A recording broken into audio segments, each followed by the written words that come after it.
Notre conférence, j'aimerais qu'on puisse faire une minute de silence pour tous les morts africains, que ce soit sur notre continent ou ailleurs. Merci.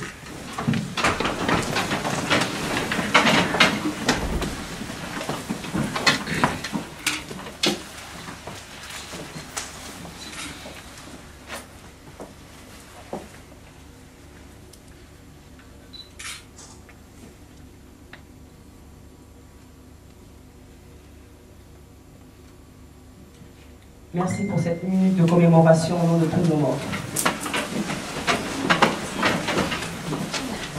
Bonsoir chers invités, chers Africains, chers Afro-descendants de tous les continents. Je vous remercie d'avoir répondu massivement à cet appel, à l'invitation que notre collectif, en ce jour du jeudi 25 février 2016, vous a convié au nom du collectif La Souveraineté Panafricaine. Excusez-moi. L'Afrique est un continent pour certains, mais pour nous c'est un pays immensement riche de sa démographie, de son agriculture, de ses fleuves, de ses océans, de ses déserts, de ses ressources naturelles et minières, et surtout de sa population qui a un don inouï dans la résistance. Les Africains possèdent un potentiel énorme, mais nous l'ignorons souvent. Tout est passé sur nous, mais rien ne nous a anéantis. C'est ce que nous devons retenir. Le collectif est né en 2011 sur le concept de l'Afrique se mobilise pour sa souveraineté. Ce concept a vu le jour au lendemain de certains coups d'État constitutionnels qui a eu lieu au Gabon, en Côte d'Ivoire, en RDC, en Guinée, au Niger, au Mali, en Centrafrique, en Égypte et dans d'autres pays africains. Ces coups d'État constitutionnels sont l'œuvre de certains dictateurs qui étaient au pouvoir et qui le sont toujours encore aujourd'hui. Ces dictateurs qui sont les pantins, qui sont les lève-mains de l'impérialisme. Oui, pourquoi aujourd'hui l'Afrique souffre? C'est parce qu'il y a l'assaut, parce qu'il y a la mainmise de l'impérialisme. Cet impérialisme qui nous a colonisés depuis si longtemps. Nous le savons tous, oui, nous le savons cela. Mais comment, est-ce que nous savons comment en sortir? C'est là la mission de ce collectif. La souveraineté panafricaine, dont je vais vous présenter les membres responsables de ce collectif, et à la mission de chasser l'impérialisme, de mettre en place un système africain qui sera demain appelé les États-Unis d'Afrique, pour que demain chaque Africain puisse se sentir heureux et qu'il puisse avoir le bonheur au sein de ce beau pays. Il est né dans l'esprit et dans le cœur de certains hommes panafricains qui composent ce collectif, l'idée et le devoir de devenir acteur politique, acteur économique, acteur social, pour le changement en Afrique. Je vais vous présenter en partant de la gauche. Nous avons M. Célestin Ella Ouomo, qui est le coordinateur général du mouvement Gabon Debout. Célestin, si tu peux te lever. Merci.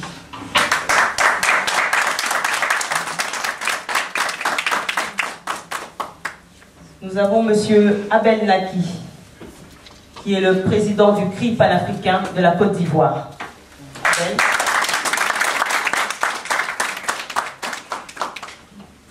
Nous avons M. Martin Sali, qui est le président du RCK de la République démocratique du Congo.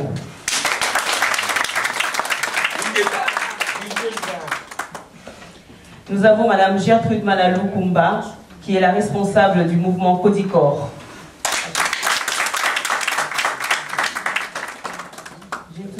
À ma droite, donc le secrétaire général du mouvement sénégalais Sénégal Debout, Oumar Kane.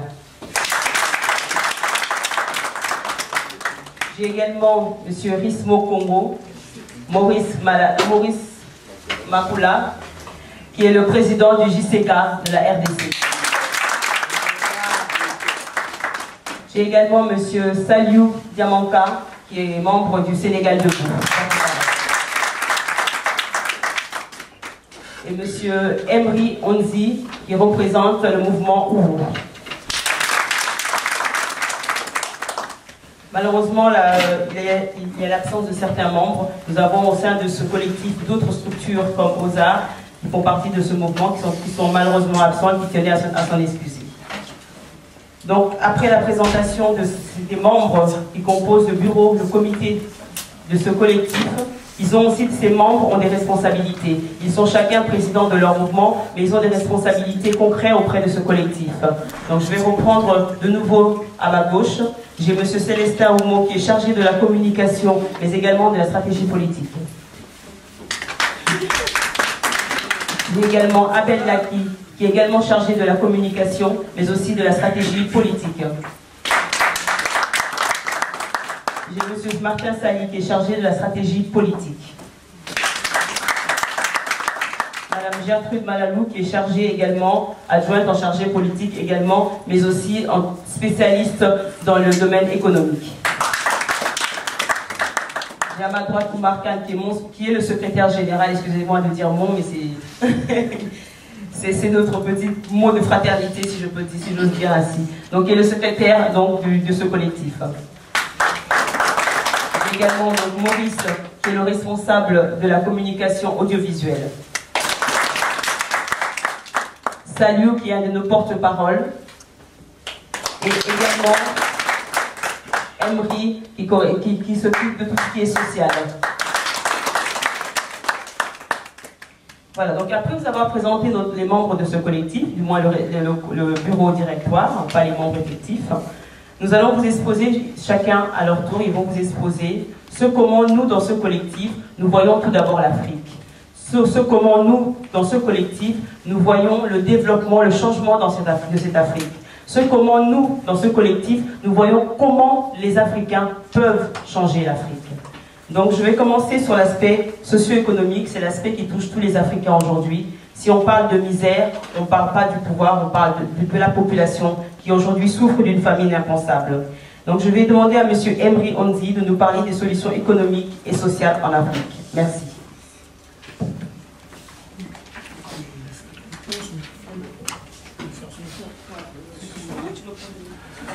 Bonsoir tout le monde. Je me présente, je suis Emery Onzi, membre du mouvement Ougou, et bien sûr du collectif L'Afrique se mobilise pour sa souveraineté. Alors, on va parler un peu de tout ce qui est projet économique et social au niveau du continent. Je dis bien au niveau du continent, et même en dehors du continent. Parce qu'avant tout, nous sommes un mouvement panafricaniste. Je veux dire, quand on parle de panafricanisme, c'est l'Afrique, et en dehors de l'Afrique, Haïti, les Antilles, Cuba, le Brésil, etc. Bon, je partirai d'abord par rapport à un constat. On constate que dans la plupart de nos pays africains, on a les mêmes problèmes économiques et sociaux que l'ensemble de nos pays. Donc, ce constat d'abord au niveau alimentaire, qu'est-ce qu'on voit? Au niveau alimentaire, souvent, les prix des denrées alimentaires sont très élevés. Pourquoi? Parce que souvent, parce que la production agricole et locale est insuffisante. Et des problèmes d'autosuffisance alimentaire. Parce que souvent aussi, on n'a pas de règles politiques agricoles. Donc, on consomme ce qu'on a chez nous, mais comme on ne produit pas assez, alors on est obligé d'importer beaucoup de produits. Et sur les produits importés, donc obligatoirement sur les produits qui sont chers. Or, les Africains n'ont pas le pouvoir d'achat assez pour payer ces produits. Ensuite, au niveau de la santé. Alors, au niveau de la santé, qu'est-ce qui se passe? Il y a déjà l'accès aux soins qui est difficile pour nos populations en Afrique. Ça passe par les médicaments sont chers. Et les problèmes il n'y a pas de système de santé proprement dit, parce que nos dirigeants, le ministère de la Santé, c'est pas trop son problème. Hein. Le ministre, il fait son beurre et puis voilà, quoi. Il s'occupe pas de tout ce qui se passe. Le budget de la santé, on ne sait pas à quoi il sert. Et enfin, au niveau éducatif. Alors l'éducation, vraiment, c'est l'un des gros chantiers de nos pays africains, dans la mesure où on a un manque d'infrastructures. Qui dit infrastructures sur les écoles, que ce soit au niveau on va dire de l'école primaire jusqu'aux universités, tout est en faillite. La formation professionnelle est négligée. Vraiment, il n'y a pas vraiment de système éducatif en tant que tel. Donc, face à cela, je pense qu'on doit essayer d'apporter des solutions. Les solutions, ce ne sont que des propositions, bien sûr. Déjà, au niveau alimentaire, je pense que, les membres du collectif aussi, en qu'à court terme, la première des choses à faire, il faudrait que les denrées alimentaires soient accessibles à l'ensemble de nos populations. Ça passerait par la baisse des prix des produits. Ceci dit, baisser les prix des produits, ça suppose produire un peu plus. Parce que les produits qui sont importés, en général, sont un peu plus chers. Donc il faut produire un peu plus dans le pays. Et sinon, ce qu'on pourrait faire aussi, c'est subventionner ces produits, c'est-à-dire si un produit coûte 10 €, enfin on va dire, on va parler en francs CFA par exemple, s'il coûte 1000 francs CFA, s'il y a 200 francs CFA qui peut être subventionné, qui peut être payé par un organisme en dehors quoi, pour permettre aux gens de pouvoir accès plus facilement à ces produits. Ensuite, au niveau du long terme, on constate qu'il faut augmenter la production agricole via des projets, des vrais projets agricoles. Bon. On sait que dans nos pays, si on prend en général dans l'Afrique de l'Ouest, c'est plus le riz qui est consommé en tant que denrée alimentaire. De l'Afrique centrale, on aura plus le manioc. C'est-à-dire que ce sont des productions qu'il faut vraiment qu'on se mette dessus pour vraiment augmenter. Parce qu'il n'y en a pas assez. Quand je prends un pays comme la Côte d'Ivoire, je pense que quasiment la moitié de la production est importée. Donc ça veut dire que on doit vraiment être plus autonome par rapport à ces produits. Ensuite, au niveau de la santé. Alors, les solutions au niveau de la santé, c'est un peu comme au niveau alimentaire, c'est-à-dire que les médicaments vu que les médicaments sont trop chers, il faudra aider les gens à pouvoir avoir accès aux médicaments. Ça passerait bien sûr par subventionner les médicaments. Ça passe aussi par permettre aux populations d'avoir accès à d'autres systèmes de santé, parce que bon, les médicaments c'est bien, mais il y a certains médicaments, il y a certains plantes chez nous qui peuvent soigner des maladies, on n'a pas forcément besoin d'aller acheter, je ne sais pas si c'est du Doliprane sur la mou de tête. Je pense que pour des petites maladies comme ça, on peut trouver des solutions sur place. Bon. Et deuxièmement, le problème c'est qu'il faudra plus d'hôpitaux et surtout les dispensaires. Pourquoi les dispensaires? Parce que les dispensaires, bon, c'est vraiment la médecine de proximité. Ça permet. Si on est 1000, si on est 10 000, parce que la population africaine en dehors de l'Afrique, je pense qu'au niveau de la France, on doit être à peu près 2 millions. Et 2 millions, je pense qu'on est à peu près d'accord. Si chacun donne même 1 € par mois, 1 €, sur les 2 millions, ça fait 2 millions d'euros par mois. Avec 2 millions d'euros, on fait des choses. Et moi, je pense que, bon, c'est ce que j'expliquais un peu à mes collègues, le projet économique que j'ai, c'est vraiment un projet panafricaniste, dans le sens où le projet, c'est quoi? C'est-à-dire que le financer,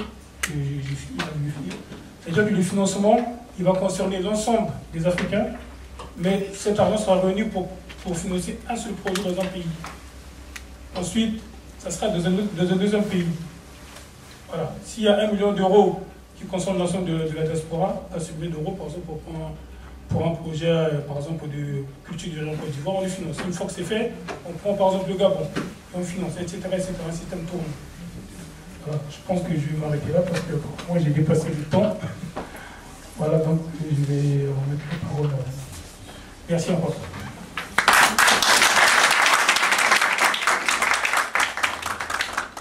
Donc, comme vous l'avez compris, ce sont des solutions plutôt que des analyses des inconvénients qu'il y a aujourd'hui en Afrique. Ce collectif, ce qu'il se veut, c'est de donner des solutions aux problèmes qu'il y a réellement en Afrique. Ce n'est pas de vous ressasser tous les jours la même chose, les difficultés que subit l'Afrique. C'est vraiment d'apporter des solutions concrètes. Nous avons des solutions dans l'immédiat, nous avons des solutions à moyen terme et nous avons bien sûr des solutions à long terme.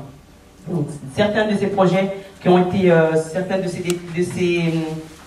ces rubriques ont été abordées par Emery. Ça concerne effectivement des projets qu'on peut mettre en place dans l'immédiat, mais ça concerne également des projets qu'on pourra nous-mêmes mettre en place une fois que nous aurons le pouvoir au niveau de l'Afrique. Donc je vais ensuite passer la parole donc, à Saliou, qui va effectivement nous... Ah, excusez-moi, pardon, on fait un petit rappel. Non, à M. Oumar Kane, qui va nous parler donc des matières premières et comment utiliser le levier du développement économique dans le continent africain. Merci. Bonsoir, merci de votre présence. C'est très important pour la diaspora africaine de venir écouter, échanger sur le développement de l'Afrique. Tout le monde a des occupations par ailleurs, donc je vous remercie d'être là. Aujourd'hui, je tenais à discuter avec vous d'un sujet, évoquer brièvement d'un sujet très important qui concerne les matières premières. Comme vous le savez, en Afrique, aujourd'hui, on n'a qu'un seul levier en fait. On n'a que des matières premières, dans le sens où le bon Dieu nous a donné ces matières premières. En fait, on les a trouvées là. On n'a rien fait pour, on ne sait pas si c'est une malédiction ou une bénédiction. En tout cas, on a des matières premières et on compte sur les matières premières pour vivre. Nos États n'ont que ça de toute façon. Donc les matières premières sont en abondance en Afrique. Et ces matières premières-là, tout le monde les veut. Donc si je dis tout le monde, ça veut dire toute la planète. Et donc la planète a besoin de nous, de nos matières premières. Peut-être pas de nous physiquement, mais au moins de nos richesses.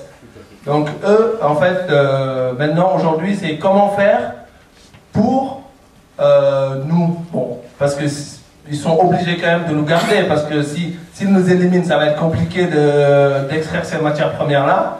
Donc il faut quand même nous maintenir de telle sorte que nous ne puissions pas bénéficier de la globalité de la richesse, au moins d'une bonne partie, pour qu'eux, ils puissent se développer. Aujourd'hui, quand on regarde les matières premières en Afrique, les régions où il y a plus de matières premières, ce sont des régions où il y a plus de conflits. Donc ce n'est pas un hasard. Parce que si les Européens, les Occidentaux, notamment la Chine, a besoin de nos matières premières pour se développer, vous imaginez bien qu'ils ne vont pas se gêner pour venir chez nous et essayer de faire en sorte d'en avoir. Parce que s'ils n'ont pas ces matières premières-là, on ne voit pas comment ils vont faire pour approvisionner leurs usines et nous revendre ces mêmes matières premières-là raffinées chez nous. Donc aujourd'hui, ma question est d'interpeller en fait toute la diaspora, les Africains, les Afro-descendants, tous ceux qui s'intéressent au continent africain, pour leur dire de s'intéresser à ces matières premières-là. Donc ça veut dire que la société civile, les citoyens de tous les jours doivent s'intéresser à l'économie et savoir que aujourd'hui, les matières premières, c'est une denrée qui est excessivement demandée partout dans le monde. Et nos économies ne dépendent que de ça. Nos économies ne sont pas diversifiées. Cela veut dire qu'aujourd'hui, on a nos matières premières, on ne fixe pas les prix. Si on ne fixe pas les prix, cela veut dire que c'est d'autres qui vont fixer le prix. Donc vu que nos économies ne dépendent que des matières premières, si le prix baisse, qu'est-ce qui va se passer? Aujourd'hui, quand on va au Gabon ou l'Angola, où il y a 20%, ils ont une croissance à 20%, basée uniquement sur l'exportation du pétrole. Si les prix du pétrole baissent, qu'est-ce qui va se passer? Ben, c'est la moitié de leur budget, il n'y a plus d'argent. Donc c'est très compliqué de dépendre uniquement sur les matières premières. Aujourd'hui, j'invite à réfléchir sur cette question et les solutions que nous proposons aujourd'hui, c'est que les citoyens s'emparent de cette question et demandent aux autorités, à nos chefs d'État et à nos régimes autoritaires de diversifier l'économie et de faire en sorte de participer au prix des matières premières, la création du prix. Aujourd'hui, le prix est très bas, nos économies en souffrent, que l'économie est au cœur de tout et que ce sont les Européens qui ont besoin de nous. Donc, ils font tout pour prendre nos richesses. Et si nous atteignons cette souveraineté, ce sera aussi une souveraineté économique qui nous permettrait de tirer profit de nos richesses. J'espère que je n'ai pas trop abusé du temps. Et puis, si vous avez des questions, après, à la fin. Merci beaucoup. Merci Oumar pour cet exposé. Vous avez là un balayage très rapide des différents projets, des différents enjeux que nous mettons au sein de ce collectif. Donc ce sont des projets, comme je vous ai dit tout à l'heure, à long terme, à moyen terme et dans l'immédiat également. Donc ces projets-là, ce sont des projets que beaucoup de chefs d'État devraient appliquer aujourd'hui, mais ce n'est pas le cas. Et donc c'est pour cela que ce collectif s'est créé, pour que ces chefs d'État qui n'ont pas pu mettre en place des projets qui paraissent pourtant si simples, puisque ce n'est que la réalité. Donc je vais également passer la parole à Madame Gertrude Malalou qui va nous parler de la souveraineté monétaire. Merci. Merci à vous. Alors, comment dire, c'est un sujet qui me tient à cœur, être souverain monétairement. Et d'où d'ailleurs la signification de notre banderole, l'Afrique doit se mobiliser pour sa souveraineté. Parmi l'une des souverainetés, c'est la souveraineté monétaire. tant que nous n'aurons pas notre monnaie à nous, Africains, eh bien, nous serons toujours arrimés aux autres monnaies. Alors, avant de vous proposer une solution, je veux tout simplement vous inviter à suivre un peu le mécanisme de la monnaie que je connais le moins mal, qui est le franc CFA, qui fait partie de beaucoup de pays de la zone de l'Afrique occidentale et de la zone de l'Afrique centrale. Alors, être souverain monétairement, ça veut dire quoi? Ça veut dire disposer de sa propre monnaie. Comment on dispose de sa propre monnaie? Ben, c'est tout simplement pouvoir la fabriquer. Or, pour l'instant, le franc CFA, vous savez, le franc CFA est fabriqué en Europe. Le franc CFA ne nous appartient pas. Il y a un mécanisme qui s'est mis en place pour que l'Africain, non seulement ne puisse pas bénéficier totalement des ressources de ce franc CFA, mais il doit être dépendant de toute la fabrication monétaire. Alors, donc, pour que nous puissions avoir plus tard notre monnaie à nous, normalement, il y a deux mécanismes, deux choses doivent être prises en compte. Il y a par exemple le taux d'intérêt. Le taux d'intérêt, c'est, comment dire, c'est un mode de régulation de la masse monétaire, pour que ça puisse circuler de telle sorte qu'on puisse éviter l'inflation. Parce que de temps en temps, on entend dire que, bon, oui, vous voulez changer de monnaie, êtes-vous capable d'éviter les inflations? Mais l'inflation peut également être positive à partir du moment où l'inflation peut créer des investissements. Alors, avec ce taux d'intérêt, nous pouvons moduler, réguler, être capable de réguler notre monnaie et de maîtriser notre future monnaie, qui ne sera plus, j'espère, le franc CFA. Et deuxième critère, c'est avoir des banques centrales.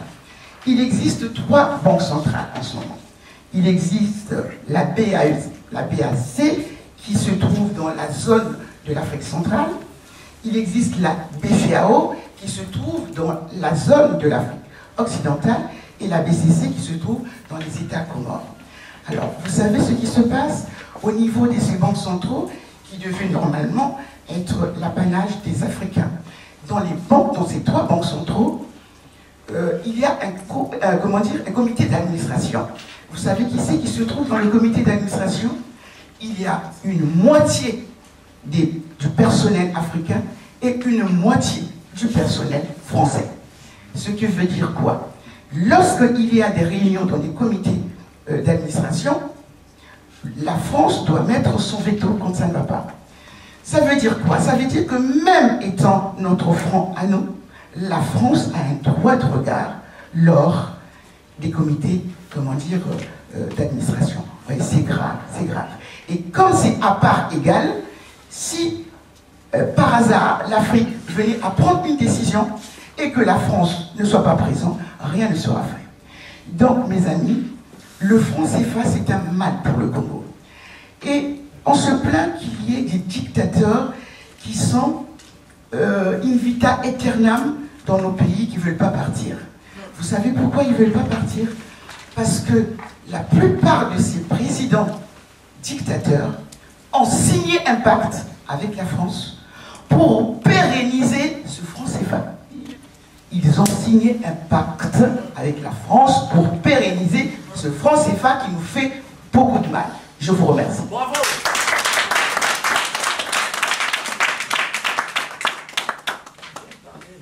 Donc, quand on parle de la souveraineté monétaire, l'exemple déjà pris d'être le franc CFA, mais nous savons qu'il n'y a pas que le franc CFA qui gère l'Afrique. Nous avons le dollar, nous avons aussi le sterling, toutes ces monnaies étrangères qui aujourd'hui appauvrissent encore et encore plus l'Afrique. Donc je vais passer au volet politique, puisque nous allons être très rapides sur ce que le collectif vous propose. On ne va pas rentrer dans la profondeur, si vous l'avez compris. Tout simplement, non pas pour pas vous fatiguer, puisque dans la profondeur, au contraire, vous découvrirez que ce collectif a vraiment de quoi tenir, a vraiment des projets concrets et peut arriver à ces projets. En donnant la parole à M. Jean-Martin Sali, qui va nous parler de ces femmes éducateurs, tout justement, et nous démontrer comment nous pouvons chasser ces dictateurs en Afrique en passant par une résistance politique. Merci. Merci, Madame la Présidente, Maman Blondine. Bonsoir à tous. Bonsoir. Je crois aujourd'hui l'Afrique se mobilise pour sa souveraineté. Il y a des situations chaotiques qui se passent partout en Afrique. Si nous remontons à 1884 et 1885, la conférence de Berlin, c'était le partage de l'Afrique. Et c'est là, c'était le début de la colonisation. Aujourd'hui, nous avons vu les impérialistes qui sont partout en Afrique. C'est un système dominant politique, économique, militaire, social et culturel. Nous le savons tous. Si aujourd'hui l'Afrique souffre, c'est à cause de ces gens-là. Mais qu'est-ce qu'ils ont fait? Ils ont implanté tout ce qu'on appelle le multinational. Ceux qui sont à la base de la destruction de l'Afrique, c'est les multinationales. Et les multinationales travaillent avec des filiales qui sont implantées un peu partout en Afrique. Ils sont là en créant des guerres, des massacres, les viols, les pillages systématiques des ressources naturelles et minières.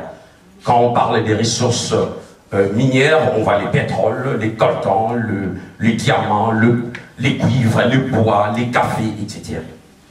Et ce sont les mêmes multinationales qui sont là en nous imposant le président dictateur, qui sont là. Et tous qui s'opposent aux multinationales, ils sont assassinés ou ils sont écartés sur la scène politique. On a vu des exemples, des Kwame Nkrumah, Patrice Emery Lumumba, Thomas Sankara. Aujourd'hui, il y a le président Gbagbo au CPI. Il y a eu le président Lissouba au Congo-Brazzaville. Pourquoi? C'est parce qu'aujourd'hui, ils aiment bien voir les gardiens, donc les dictateurs qui sont là pour les servir. On voit, il y a Idriss Déby, il y a Sassou Nguesso, il y a Joseph Kabila, il y a Kagame, Museveni, Eduardo. Et tous ces gens, ils font des années et des années, quand il y a des élections, ils sont toujours là. Ils ne partent pas. Exemple, aujourd'hui, nous avons vu, Sassou l'a fait autant des années. Et Museveni, il vient de passer encore, il y a bientôt une semaine, pour son 5e mandat, mais il va rester jusqu'à quand? Maintenant, c'est que nous, peuple congolais, nous devons comprendre, et plutôt, excusez-moi, peuple africain, nous devons comprendre, la liberté, ça s'arrache. Ça ne se donne pas. Si moi et vous, nous voulons être libres, nous devons nous battre contre les systèmes. Ça, je vous dis, contre les systèmes. On peut pas faire les discours jour et nuit, mais pour changer l'Afrique, il faut que nous soyons debout. Il faut que nous soyons forts. Aujourd'hui, je parlais de Museveni, mais on aura bientôt les cas de Sassou Nguesso. C'est sûr, s'il y a élection, il va tricher. Mais Kabila, c'est pareil. Nous devons combattre la dictature en Afrique. Si nous ne combattons pas la dictature en Afrique, nous resterons des esclaves pendant des années et des années. Et ça, on n'en fait pas. Ce que nous devons faire, au lieu d'aller plus loin, moi, c'est que je peux proposer, ou les collectifs peuvent proposer, nous devons avoir une bonne coopération bilatérale entre le pays africain et l'Occident, parce qu'aujourd'hui, nous demandons aux Occidentaux ou aux multinationales l'exploitation légale et non l'exploitation illégale. Parce que c'est l'exploitation illégale qui cause tous les dégâts et plus la pauvreté en Afrique. Nous proposons encore que les Africains aujourd'hui puissent élire librement et démocratiquement leur chef d'État. Nous ne voulons pas que les Occidentaux puissent nous imposer de présidents qui sont là, à leur merci, à leur servir, pendant que les Africains vont continuer à souffrir. Et nous devons surtout lutter contre les antivalaires un peu partout en Afrique. Vous savez, quand je parle des antivalaires, il y a la corruption, il y a beaucoup de choses dedans. Mais surtout notre rôle, c'est conscientiser, sensibiliser et mobiliser qui est l'éveil patriotique au sein de la communauté africaine. Parce que si aujourd'hui, il y a l'éveil patriotique des Africains de panafricains un peu partout dans le monde, là on peut bouger, on peut changer les choses, on aide de croiser les bras. Mais ce qui est important, vous savez, je dis tout à l'heure, la liberté ne se donne pas, ça s'arrache. Il faut aussi mettre la pression. Quand il n'y a pas la pression, tous ces dictateurs, ils seront toujours au pouvoir. Ils ne partiront pas. Et la pression, il y a la désobéissance civile. C'est ce qu'on appelle les soulèvements populaires. Quand vous attendez un dictateur laisser les pouvoirs tranquillement, vous attendrez des siècles et des siècles. Même si vous voulez que les Occidentaux puissent suivre, il faut que nous, les peuples souverains, il faut que nous, les peuples souverains africains, comprenions les devants de façon que les autres puissent suivre. Et pour en finir, nous demandons aujourd'hui juste une chose, que l'Afrique soit un continent de paix, de liberté, indépendant et surtout souverain, ce qui est écrit. Je vous remercie.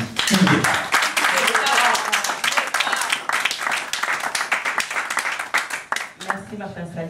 Je vais donc passer la parole à M. Célestin Ella Homo, qui va nous parler doucement de l'échec des mouvements de résistance qui ont eu lieu dans le continent. L'exemple de l'échec du printemps arabe, par exemple.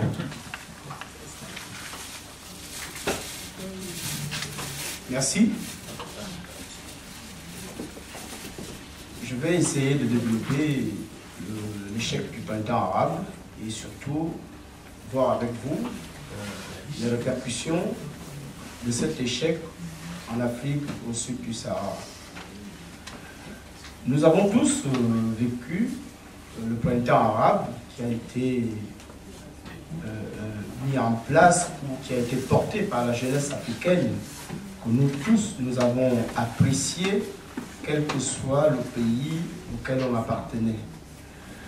Mais il y a des questions aujourd'hui qui se posent sur ce printemps arabe. 5 ans après, où en est-on? Et cela remet en cause un certain nombre de postulats qui ont été présentés à l'Afrique et au monde sur le bien fondé de ce printemps arabe. Donc, ces questions montrent bien que quelque part, il y avait une certaine main noire qui passait par là. C'est pourquoi nous pouvons dire, pour ce qui concerne le printemps arabe, qu'est-ce que ça a donné 5 ans après? Aujourd'hui, quand on prend des cas comme l'Égypte, la Tunisie, la Libye, le constat est alarmant. Rien que pour le cas de l'Égypte, nous avons des statistiques qu'on peut donner. Il y a 90 morts chaque année dans les prisons égyptiennes. Nous avons 340 cas de disparition de jeunes activistes. Nous avons 470 condamnés à mort, dont 32 journalistes qui sont en prison aujourd'hui pour le cas de l'Égypte. Et pour le cas, par exemple, de la Tunisie, on peut remarquer qu'il y a un chômage de masse qui entraîne une immigration non contrôlée et surtout une insécurité galopante ayant à sa guise des actes de terrorisme d'un certain nombre de jeunes qui sont obligés d'aller vers les mouvements terroristes qui leur ouvrent les portes. C'est la même situation en Libye. Et cette situation qui est aujourd'hui en train de désorganiser les pays du monde arabe entraîne des répercussions en Afrique au sud du Sahara. Nous voyons se développer entre le Cameroun, le Nigeria, le Niger, des mouvements terroristes, le Tchad, des mouvements terroristes qui se développent à une vitesse lumière. Nous vivons cela tous les jours. Et également, nous voyons aussi que l'échec du printemps arabe et ses répercussions sur des pays comme le Kenya entraîne effectivement la déstabilisation des États qui sont comme le Kenya. On a vu le Kenya qui est pratiquement déstabilisé par les Chebabs qui reviennent de Somalie. Nous avons vu par exemple au cas du Mali le cas du Burkina Faso qui dernièrement a été attaqué par des mouvements terroristes. Donc à ce titre, nous posons énormément de questions.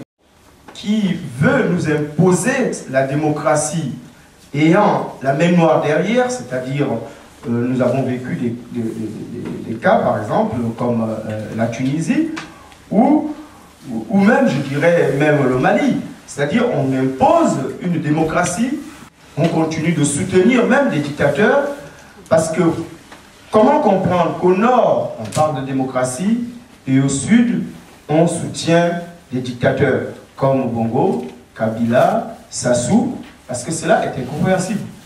On ne peut pas comprendre qu'aujourd'hui, en Afrique du Nord, on amène les caméras, les médias pour dire oui, l'Afrique du Nord a besoin de démocratie, et en Afrique centrale ou Afrique de l'Ouest, on refuse à ces pays d'arriver ou d'avoir cette même démocratie, c'est-à-dire le respect des valeurs humaines. Donc voilà un tout petit peu les questions que nous nous posons concrètement. Et nous disons que c'est aux Africains de créer les conditions capables d'élaborer un nouveau partenariat avec les pays occidentaux. Et pour créer ces conditions, il faut arriver à créer un rapport de force. Et ce rapport de force ne peut pas venir des dictateurs qui sont à la tête de nos États aujourd'hui. Cela ne peut venir que de la société civile, que des activistes, que des membres de la diaspora. Donc voilà un tout petit peu, grosso modo, ce qu'on peut dire du printemps arabe et surtout de ses répercussions. Je vous remercie.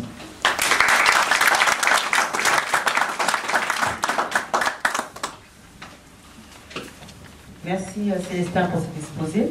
Je vais donc donner la parole à M. Abel Naki qui va nous définir un sujet qui est culminant, puisque c'est ce pourquoi nous nous rassemblons aujourd'hui, le panafricanisme. Mais ce panafricanisme a une autre forme. C'est le panafricanisme, on ne va pas dire des temps modernes, non, parce que si on regarde l'Afrique, ce n'est pas du tout des temps modernes. On va dire le panafricanisme qui s'adapte à notre temps, au changement qu'il y a dans cette ère, dans cette nouvelle ère, à la mondialisation. Donc ce panafricanisme, il a été renommé autrement. Aujourd'hui, nous parlons du panafricanisme participatif et engagé. Abel Naki. Merci. Je voudrais saluer l'Assemblée qui s'est déplacée massivement pour écouter le collectif Souveraineté panafricaine. Et ce collectif a mis en place un concept qu'on a appelé « L'Afrique se mobilise pour sa souveraineté ». Comme l'a dit la présidente du collectif, je vais en quelques minutes parler du panafricanisme engagé et participatif.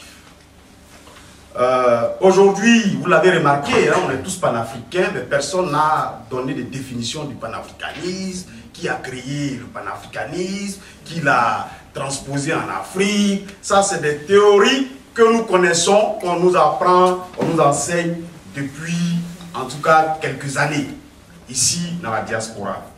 Mais qu'avons-nous fait de ce panafricanisme qu'on nous a enseigné? Je vais situer ce panafricanisme-là en 3 phases. Il y a la phase de la fin du 19e siècle, la phase du 20e siècle et la phase du 21e siècle qui est la nôtre.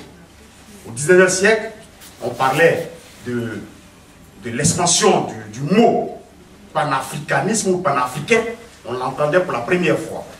Et puis, au 20e siècle, il y en a des leaders qui l'ont rendu politique, qui en ont fait un projet politique, une affirmation politique.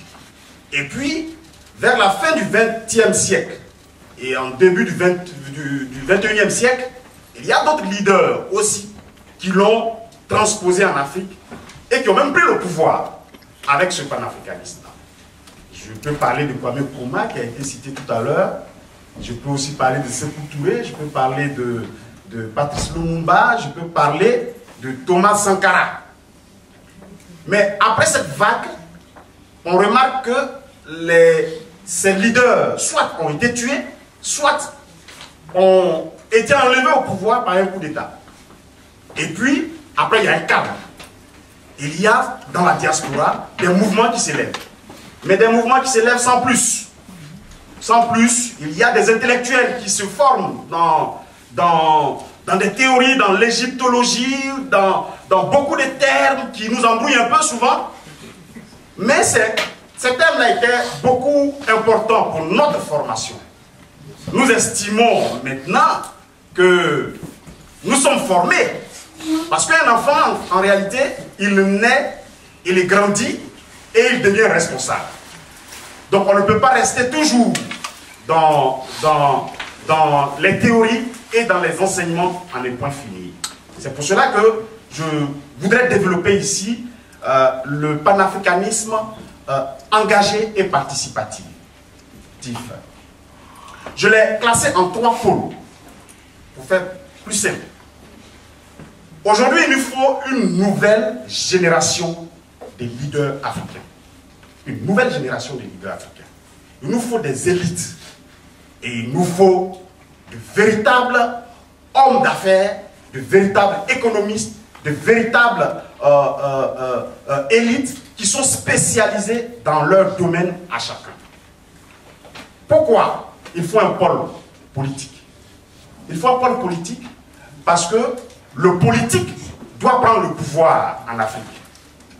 Tant que nous n'avons pas cette idée, tant que nous n'avons pas cette ambition de prendre le pouvoir en Afrique, dans nos pays respectifs, le projet de l'unité africaine que nous développons aujourd'hui au sein de l'Union africaine, qui est à 60% dirigée par les Occidentaux, nous n'arriverons jamais à cette véritable unité africaine. Donc il est important que les leaders que nous sommes puissions nous former et être capables de prendre le pouvoir en Afrique. Ça, c'est le pôle politique. Donc il faut des leaders. Mais tout le monde ne va pas prendre le pouvoir en Afrique. C'est pour ça qu'il y a 3 pôles. Et il y en a qui sont spécialisés dans des domaines.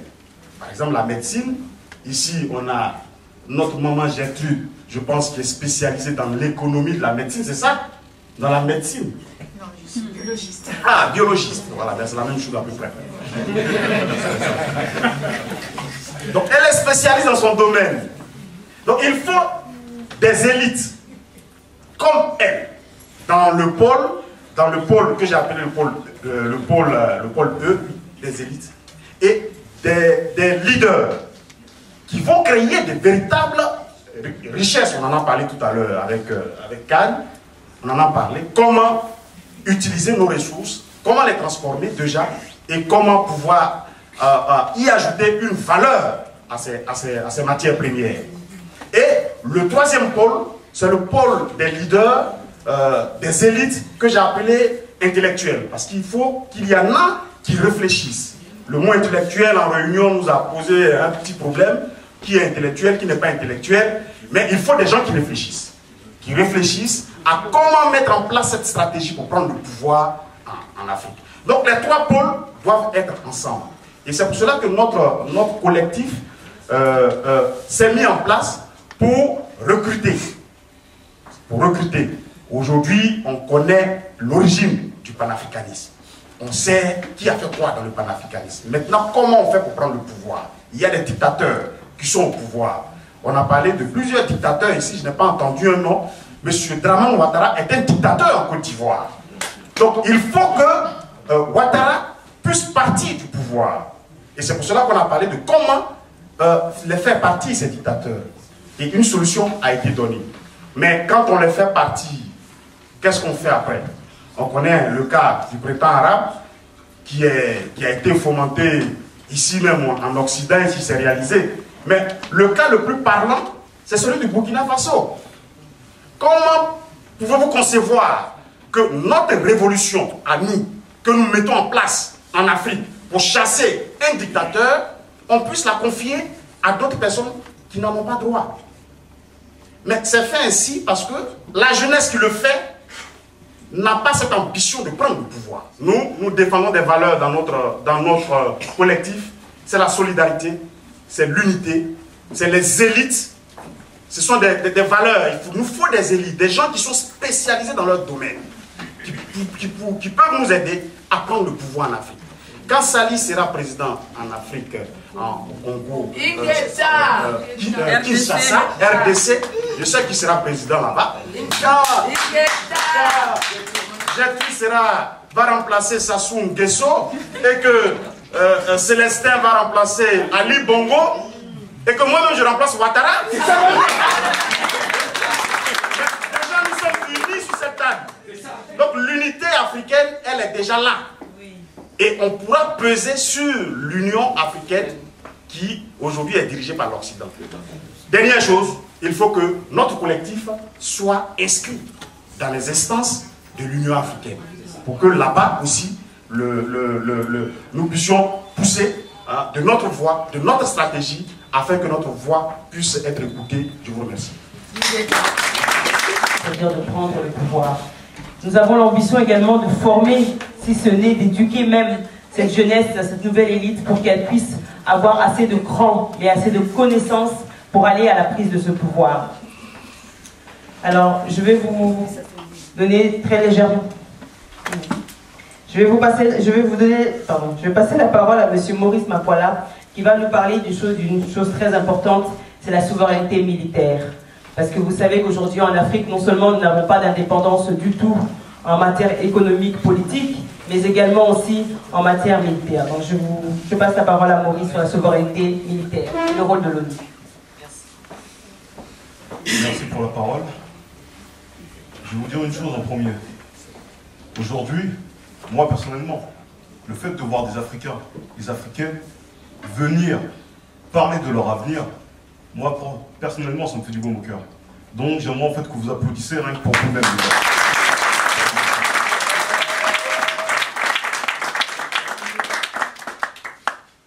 Moi, dans ma formation un peu panafricaine, on m'a appris que dans la vie, il faut savoir d'où est-ce qu'on vient, pour savoir où est-ce qu'on est, et pour savoir aussi là où est-ce qu'on va. Aujourd'hui, nous avons 54 États en Afrique. Il faut savoir en fait, dans ces 54 États-là, comment ont été formés l'outil militaire, nos armées. Il faut savoir que nos armées africaines ont été créées dans un contexte colonial. Ce qui voulait dire que les formations militaires étaient créées premièrement pour réprimander et pour contenir le peuple pendant la colonisation. En aucun cas, les missions des militaires en Afrique étaient pour protéger l'intégrité physique des personnes, protéger les biens et le territoire. Parce que normalement, c'est la mission en fait que les militaires leur sont incombés plutôt, si on peut dire ça. C'est-à-dire que dans cet idéal-là, la logique ou du moins la philosophie des armées africaines qui ont été installées pendant la colonisation, c'était plutôt des armées pour contenir et pour réprimander. Maintenant, le fait que dans la situation dans laquelle on est, l'Occident s'est partagé l'Afrique en ce qu'on appelle des zones d'influence. Ce qui veut dire que vous avez une partie, la France contrôle par exemple ce qu'on appelle les États de la CEDEAO, qui sont les États d'Afrique de l'Ouest, via le franc CFA. D'un côté aussi, c'est les anciens États, ce qu'on appelle l'Afrique, non pas équatoriale, l'Afrique occidentale française, l'AOF, qui a été représentée par les membres de la CEDEAO, plus deux ou trois autres États qui sont venus après. Après, vous avez d'un côté les États de la CEMAC, qui sont une autre entité du franc CFA, mais tout ça, en fait, toutes ces zones-là en fait, sont des zones d'influence représentées par des armées. Parce que ces institutions-là, que ce soit la CEDEAO, la CEMAC, la CEEAC, la communauté économique des États d'Afrique centrale et bien d'autres, eux-mêmes sont représentés par des milices armées qui sont là pour défendre les intérêts de ces mêmes communautés-là. Mais derrière, en filigrane, vous pouvez imaginer que derrière, qu'est-ce qui se cache? C'est toujours les mêmes États en fait occidentales. C'est-à-dire qu'on sait que derrière l'Union africaine, derrière toutes ces entités-là, souvent les Occidentaux sont ceux qui financent ces organisations-là. Et comme on dit, la main qui paye est toujours la main qui dirige. Parce que tant qu'on ne récupérera pas l'appareil militaire, on ne pourra pas avoir de développement économique, de développement social et autres, scientifique, culturel, tout ce que vous voulez. Parce qu'on n'a pas déjà premièrement la maîtrise même de nos territoires. Pourquoi? Parce que les armées qui ont été créées sont un héritage à la base coloniale. C'est comme les constitutions qu'on a dans nos pays. Aujourd'hui, beaucoup de gens sont en train de revendiquer par rapport au changement des constitutions qui existent en fait en Afrique. Que ce soit au Congo-Brazzaville, au Congo-Kinshasa, au Rwanda, au Burundi, au Ouganda, et j'en passe. Le problème, c'est que la constitution même, la philosophie même de nos États ont été faits dans une logique coloniale. C'est-à-dire que si on ne change pas cette chose-là, on pourra tout faire. Demain, moi, je peux devenir président du Congo, Oumar peut devenir président du Sénégal, je ne sais pas, quelqu'un d'autre dans la salle, président du Gabon, du Cameroun, et j'en passe. Le problème, c'est que la philosophie dans laquelle ça a été créé n'était pas la bonne.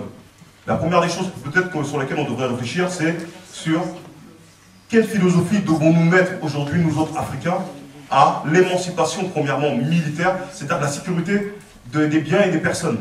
Parce que tant qu'on ne peut pas protéger, si je peux dire, la veuve et l'orphelin, et aussi nos biens matériels et notre territoire, tout ce qu'on fera derrière sera voué à l'échec.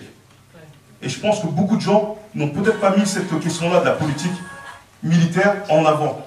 Alors que c'est une des bases de la fondation d'une nation, la sécurité. Sans sécurité, vous ne pouvez rien faire. Ce monde, 16 missions de l'ONU de maintien de la paix. Et dans les 16 missions de maintien de la paix de l'ONU, il faut savoir que 9 de ces missions sont en Afrique. Sans compter les missions des Américains, de l'OTAN, de l'Union européenne, de la Chine, de la Turquie et d'autres pays asiatiques, et sans compter même les pays des Émirats arabes unis, c'est-à-dire que du Moyen-Orient. C'est-à-dire qu'aujourd'hui, nous autres Africains ne contrôlons pas notre espace territorial.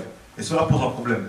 Comment on peut imaginer que, soi-disant, une organisation comme l'ONU, qui est une organisation internationale, est pilotée par derrière par les grandes puissances occidentales, qui, eux, mettent ces armées-là dans nos territoires pour contrôler des espaces géostratégiques, là où il y a des matières premières. Vous prenez par exemple le cas du Congo. On a la plus grande, on a le plus gros contingent militaire de l'ONU au monde, plus de 22 000 hommes, qui sont là depuis quasiment 17 ans, et ils ne servent à rien en fait. Ils ne stoppent pas les guerres. Au contraire, eux-mêmes, à plusieurs reprises, ont été évincés parce qu'on les a en fait attrapés la main dans le sac à exploiter des matières premières, à détruire la biodiversité dans certains endroits, et laisser même des milices rebelles attaquer des villages, simplement pour faire fuir les populations, pour qu'eux viennent derrière avec leur syndicat, je peux dire économique, pour venir rafler des matières premières. Ça pose un problème. Parce que ces questions-là sécuritaires n'ont jamais été posées, et on ne s'est jamais réellement intéressé sur qui fait quoi chez nous, africaines, d'aborder ces questions-là et de les mettre en avant. Et j'espère qu'on vous invitera pour les prochaines conférences à parler de ces questions-là. Merci à vous.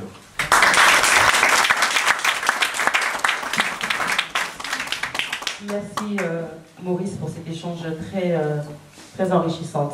Je vais donner la parole également à Saliou Mandiaga qui va nous parler, qui va nous parler également de la souveraineté culturelle, puisque sans sa culture,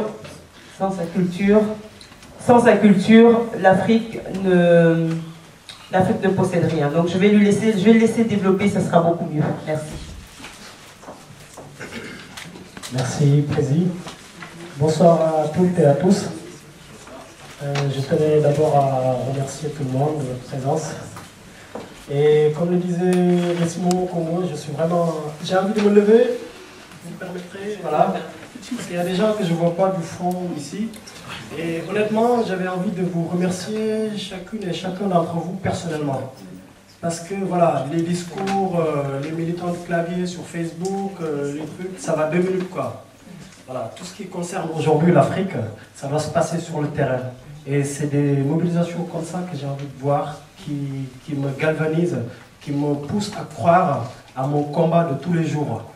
Et pour aborder dans le même sens, je vais vous interpeller en commençant par moi-même. Le combat qu'on est en train de mener aujourd'hui doit commencer par nous. La seule personne parmi vous dans cette salle qui n'en va pas de Western Union tous les mois en Afrique, qui me jette la première pierre. Et cet argent-là, on est censé contrôler cet argent. Le contrôler, c'est pas... J'exagère un peu, je ne sais pas le mot qu'il faut utiliser, mais en quelque sorte, il faut le contrôler. En disant à ces gens qui reçoivent cet argent-là, que quelque part, ça leur revient. Mais il leur appartient aussi de veiller à cette utilisation de cet argent, cette utilisation saine. Pour ce qui me concerne au Sénégal, la plupart de la jeunesse là-bas ne sont pas au courant qu'ils ont le droit et même le devoir de participer au conseil municipal de sa ville. Et ce message-là, il nous appartient à nous qui sommes ici de le faire véhiculer et d'insister pour qu'on n'ait pas à organiser des conférences comme ça tous les jours, à nous plaindre du mal qu'il y a en Afrique.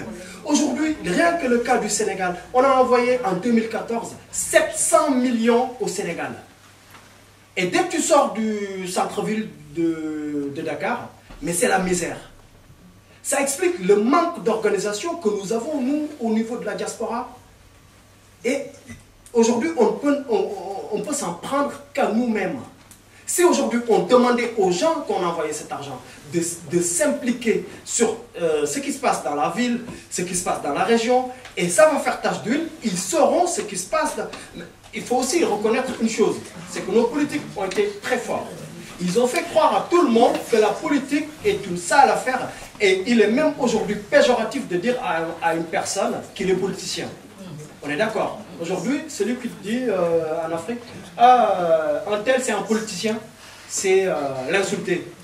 Et justement, c'est à nous de dépoussiérer cette politique, de remettre les valeurs nobles de la politique à sa place. Et pour ça, j'insiste, aujourd'hui mon appel, c'est vraiment de sortir de Facebook, de sortir des réseaux sociaux et de s'impliquer massivement sur le développement de nos pays et sur le développement de l'Afrique. Je sais qu'on est un peu limité sur le temps, mais aujourd'hui mon discours, ce serait plutôt, après tout ce que mes collègues ont dit, ce serait plutôt de vous encourager sur cette démarche très noble que vous effectuez pour le développement de notre Afrique. Ingeta, merci beaucoup. S'il y a des questions, on verra. Au niveau du collectif, ça ne restera pas des discours. Je vous promets que ce sera des discours qui vont être mis en application non seulement ici au sein de la diaspora sur la sensibilisation de la jeunesse et des Africains sur la conscientisation de leurs devoirs en tant qu'expatriés, mais également dans le continent même.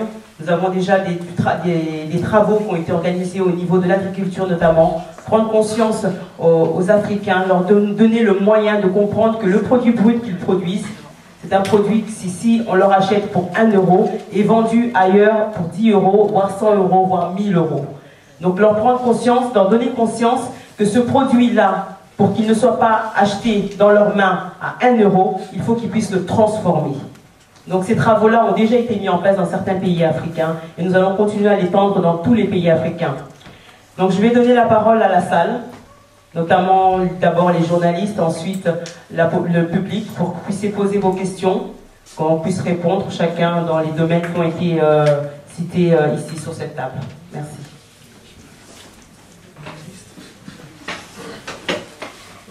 Et le vôtre, je le répète de nouveau, c'est ensemble que nous pourrons travailler, nous pourrons changer l'Afrique. N'hésitez pas à prendre les contacts. Je vais vous donner rapidement pour ceux qui veulent noter, mais ça sera sur les réseaux sociaux. Donc le contact est espanafrica@gmail.com pour le mail. Pour le Twitter, c'est @spanafricaine. Pour le Facebook, c'est le groupe public Souveraineté panafricaine. Je vais le répéter. Pour le site internet, www.afriquesouveraine.com. Je répète. Pour le mail, spanafricaine@gmail.com. Twitter, @spanafricaine. Facebook, groupe Souveraineté panafricaine. Et le site internet www.afriquesouveraine.com. Alors, je vais demander à l'Assemblée de venir, si possible, vous mettre tous derrière cette banderole-là qui nous rassemble, puisque nous sommes tous africains, comme nous l'avons dit, mais nous voulons tous la même chose, la souveraineté. Donc, on va prendre une grande photo de famille. Mais cette photo de famille, elle ne s'arrêtera pas là. Demain, il faudra qu'on se retrouve ensemble et on vous contactera. Nous avons pris vos coordonnées. On vous recontactera à chaque action, à chaque réunion pour que vous puissiez vous investir également. Et sachez, avant de vous lever, excusez-moi, sachez que le travail de fond au niveau de la diaspora. C'est-à-dire, quand je parle de travail de fond, c'est la conscientisation de la jeunesse, la prise de conscience de la jeunesse qui habite ici en France ou dans d'autres pays européens à s'intéresser à l'Afrique. Et c'est ça le combat que nous allons commencer dès aujourd'hui, dès demain. Sensibiliser, dire aux enfants africains qu'ils ont le pouvoir d'aller à l'université. Ils ont le pouvoir de devenir demain aussi des ministres. Merci à vous en tout cas d'être venus. Et sachez que vous avez une petite collation après la grande photo. Merci.